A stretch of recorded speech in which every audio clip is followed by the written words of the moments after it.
నమస్కారం ప్రజలారా. నిన్న మనం ఒక వీడియో చేయడం జరిగింది.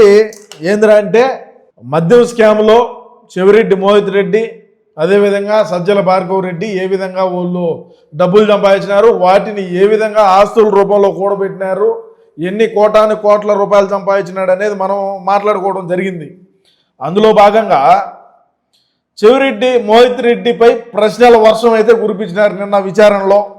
సరే ఏమి జరిగింది, ఏంది కథ, ఆయన ఏమి చెప్పినాడు, ఇంకేమన్నా ఎక్కువ మాట్లాడితే 5 గంటలు పెడతాడు అనుకున్నారు, లేదంటే ఏమన్నా కట్టేమన్నా ఎమలిచ్చారనుకున్నాడు. సరే ఎట్టో అనుకున్నాడు, చెప్పినాడు, ఏం చెప్పినాడు ఏందనేది చూద్దాం. ఆంధ్రజ్యోతిలో వచ్చినటువంటి కథనం అయితే మనం ఈరోజు పరిశీలన చేద్దాం. సీసాలో భూతం, సీసాల్లోనే కదా ఉండేది, ఆ ఎర్రంగా ఉండబట్టే కదా కోట్ల రూపాయలు సంపాదించింది, లేకుండా ఉంటే సంపాదించలేం కదా. మద్యం సొమ్ముతో చెవిరెడ్డి భూముల దందా, మద్యం సొమ్ముతో నేను నిన్న నొక్కి మరీ చెప్పిన తిరుపతి పరిసర ప్రాంతాల్లో చంద్రగిరి నియోజకవర్గంలో ఏ విధంగా చెవిరెడ్డి భాస్కర్ రెడ్డి, చెవిరెడ్డి మోహిత్ రెడ్డి భూదందాలు చేసినారు, ఏ విధంగా ప్రలోభాలకు పెట్టి ఎవడైతే ఒరిజినల్ డాక్యుమెంట్ ఉంటుందో వాడిని ఏదో ఒక విధంగా వాడిని భయపెట్టో లేకంటే ఇంకొక రకంగా చేసో వాడి మీద ఏదన్నా తప్పుడు కేసులు కట్టో వాళ్ళు ఏ విధంగా భూదందాలు చేసినారు అనేది మనం నిన్న స్పష్టంగా మాట్లాడుకున్నాం. ఈరోజు మోహిత్ రెడ్డి కూడా అదే చెప్పినాడు. ఎందుకంటే వాస్తవం కదా, మనమేమి మన సాక్షి మాదిరి అబద్ధాలు చెప్పాల్సినటువంటి అవసరం లేదు, మనం వేరే వాడికి డబ్బులు తీసుకొని మనం మాట్లాడాల్సిన అవసరము లేదు. పోతే మద్యం సొమ్ముతో చెవిరెడ్డి భూముల దందా 6 కోట్లతో గూడూరులో 260 ఎకరాలు కొనుగోలు. ఈ మద్యం డబ్బుల్లో వచ్చిందంతా 6 కోట్లతో గూడూరులో 260 ఎకరాలు కొనుగోలు చేసి ఆ వెంటనే అరవిందో సంస్థకు 26 కోట్లకు విక్రయం. అంటే 6 కోట్లకు కొన్నాడు, మళ్ళా దానికి అమ్మినట్టు అరవిందోకు 26 కోట్లు అమ్మినాడు, మళ్ళా అంటే 20 కోట్ల రూపాయల ఆదాయం. 2-3 రోజుల్లోనే 20 కోట్ల రూపాయలు సంపాదించాడా ఈయన పెట్టిందారు. ఇంకా ఇది 26 కోట్ల చిల్లరే.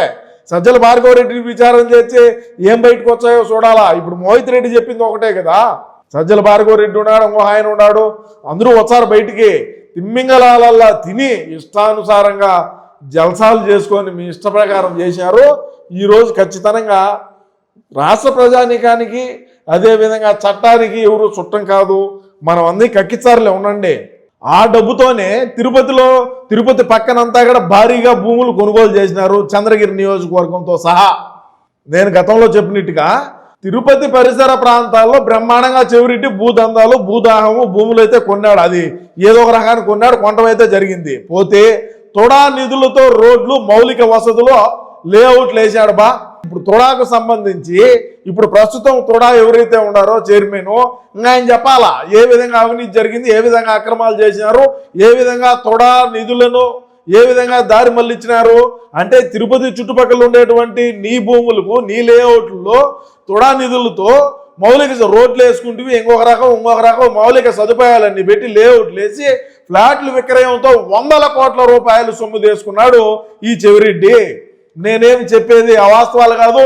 తిరుపతి చుట్టుపక్కల పరిసర ప్రాంతాల్లో ఉండేటువంటి వ్యక్తులు ఎవరైనా ఉంటే ఒకసారి మీరే విచారణ చేసుకోండి. నేను కూడా చెప్తున్నా, దయచేసి చెప్తున్నా, తిరుపతి చుట్టుపక్కల పరిసర ప్రాంతాల్లో ఎవరైతే లేఅవుట్లు వేసి, ఎవరైతే ఫ్లాట్లు వేసి, ఎవరైతే ఫ్లాట్లు విక్రయిస్తున్నారో వాటిని దయచేసి మీరు ఆన్లైన్లో చెక్ చేసుకొని కొనండి. ఎవరో దానయ్య చెప్పినాడనో, ఆ లింగయ్య చెప్పినాడు, ఈ బ్రహ్మయ్య చెప్పినాడు అనుకుంటే నాకు పోయేది ఎవడైతే కొన్నాడో ఓడైపోతాడో. బ్రహ్మాండంగా వీళ్ళేమి కోట్ల రూపాయలు సొమ్ము చేసుకొని అయిపోయింది కథ. ఇప్పుడు ఎవడైతే కొనుక్కుంటాడో ఓడిపోతాడు కదా. ఇప్పుడు ఇవన్నీ ప్రభుత్వం జప్తు చేసుకుంటుంది కదా. ఇవన్నీ ప్రభుత్వం విచారణ చేసిన తరువాతనే ఇది నీదే కాదా అని చెప్పేది వివరణ కూడా ఇస్తుంది కదా. ఎవడైతే చెవిరెడ్డిని నమ్ముకొని కొన్నాడో వాడు అసాం, అయిపోయింది కథంగా. ఈ విధంగా రాష్ట్రంలో ఒక తిరుపతే కాదునైనా బ్రహ్మాండమైనటువంటి దందాలు ఇదే రకాన జరుగున్నాయి. ఇప్పటికేమైంది 0.5% కాల, అంగా కావాల్సింది మచ్చుగా ఉన్నది. సిట్ సోదాల్లో సంచలన నిజాలు వెలుగులోకి. ఇంకేం చెప్తాడో, ఒక రోజుకే ఇన్ని చెప్పినాడు, ఒక రోజుకే ఎదిగిన కథ అంటే ఈ ప్రశ్నల వర్షం కురిపించానే ఉంటారంగా. గతంలో మనం అధికారంలో ఉన్నాం, మనం ఏమి చేసినా చెల్లుబాటు అవుతుంది. ఏమి చేసినా మఠం భూములు ఎన్ని కొట్టినారో ఒకసారి ఆలోచించండి. చెరువుల్ని ఫ్లాట్లు వేసారా స్వామి అంటే, చెరువులనే ఫ్లాట్లు వేసినటువంటి ఘనత చెవిరెడ్డి భాస్కర్ రెడ్డిది. ఆ చెరువులోకి వచ్చి ఏందో చూడండి, ఇంకా దాడు ఫ్లాట్లు వేస్తాడు, ఈడ పార్కు కడతానంటాడు. ఫ్లాట్లు వేస్తాడు, ఫ్లాట్లు వేసి దాని పక్కనే పార్కు కడుతున్నాం గవర్నమెంట్. వాడు ఎక్క మన ఇంటికి పక్కనే పార్క్ ఉంటే బ్రహ్మాండంగా ఉంటుంది బా, అడిమి కొంట్రి, అది చెరువు గిన్నె స్వామి అని చెప్తిరి. ఈడు కొంప నాశనం అయిపోయాయి. ఇంకా కొన్నావాడు ఇంకా దేనికి పనికొచ్చాడు? నీకు అటైనా తోడా అప్రూవల్ ఉంటుందంటే మేము చెప్పిస్తాం. తోడా అప్రూవల్కి ఎంత తోడా చైర్మన్ మా ఊరు చెవిరెడ్డి వేసుకో. ఇట్లా సంచుల్లో లెక్కలన్నీ వేసుకొని మీ ఇష్టానుసారంగా చేసి ఏం రాశారు చూద్దాం అర్థం. జ్యోతిలో మద్యం సీసాలోంచి అనేక అక్రమాలు బా, ఇవన్నీ నేను నా నోటితో నేను చదవకూడదు ప్రజలారా. ఎందుకంటే మా పార్టీలోనే సరే అది లంగా అవ్వచ్చు, అవులే అవ్వచ్చు, మా అన్న ప్రోత్సాహం ఉండిందా, జగన్మోహన్ రెడ్డి గారు ప్రోత్సాహం లేకుండా ఉంటే చెవిరెడ్డి ఇంత దందాలు ఎట్లా చేస్తాడు, లిక్కర్ స్కామ్ ఎలా చేస్తాడు, ఈ సీసాలో భూతమైంది, ఈ కథలేంది, ఇవన్నీ చేయలేరు కదా అని మీరు అనుకోవచ్చు. అన్న కూడా మీరు 10 రూపాయలు తింటే నాకు ఒక 5 రూపాయలు తింటరా, నేను ఇంట్లో నుంచి బయటికి రాలేను కదా, నేను ఒక ముఖ్యమంత్రిని కదా, నేను బయటికి రాను, మీరే ఇయ్యండి నాకు ఎంత వచ్చిందో అని చెప్పి ఆయన చెప్పేటువంటి పరిస్థితి ఏది ఏమైనప్పటికీ కూడా బ్రహ్మాండంగా జరిగింది. 6 కోట్లంట, 26 కోట్లంట, మనకి 7 ఛార్జీలకు లెక్కలేక అగసాట్లు పడుతున్నాము.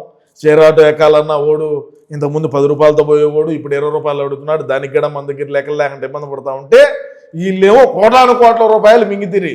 ఆర్నిసలు జగనన్న కోసం పనిచేసేటువంటి నా దగ్గర జోబిలో లెక్క లేకపోవడం, వీళ్ళు కోట్ల రూపాయలు లెక్క సంపాదించుకోవడం ఏందో బతికెట్ అయిపోయింది. ఏది ఏమైనప్పటికీ ఇక్కడ నేనైతే అన్నను ప్రధానమంత్రిని చేసేదాకా నా ఈ పోరాటం ఆగదని చెప్పి మరొకసారి తెలియజేసుకుంటూ నమస్కారం.